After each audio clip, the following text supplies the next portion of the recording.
Hello, everybody. Welcome into the Mountaineer Postgame Show. I'm Schuyler Callihan. West Virginia knocking off Pitt 31-24 in overtime to improve to 2-1 on the season.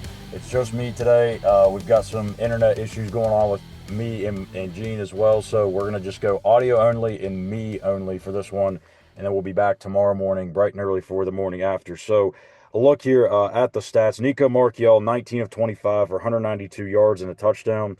West Virginia rotated three different quarterbacks into the game. Scotty Fox had a 56-yard completion, but threw two interceptions.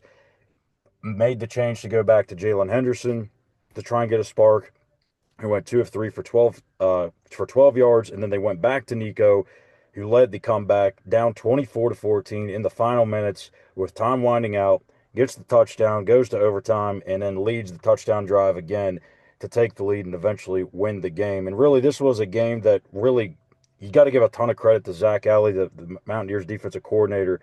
Held Pitt to only 46 yards rushing, and if you would have told anybody that coming into this game, you'd probably feel pretty good about your chances. Desmond Reed was a non-factor in this one. We talked about it in the preview show a couple of days ago, how slippery he can be, how twitchy he is. He can make a ton of plays after the catch in the pass game as well as the run game.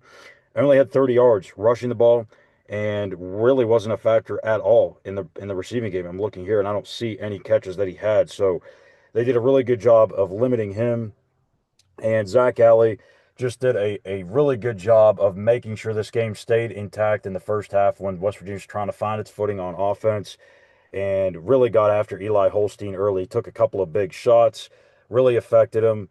They had a few sacks and also the interception. Probably should have had three on the day. Should Holstein have, but they were extremely active in the back end. Did a really good job up front. Obviously, the West Virginia offensive line probably still not where exactly you would want it to be, but I would say much improved from last week. Was able to run the ball. How about Tye Edwards?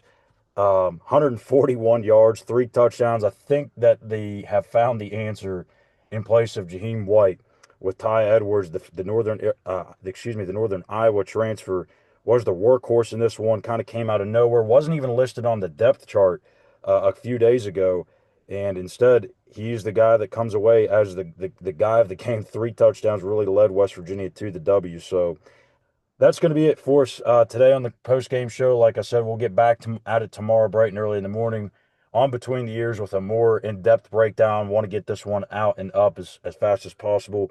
So apologies for the inconvenience of just having the audio, not having Gene here, but we'll make sure we get back at it bright and early tomorrow morning. Make sure you hit that like and subscribe button here on our YouTube page at West Virginia on SI.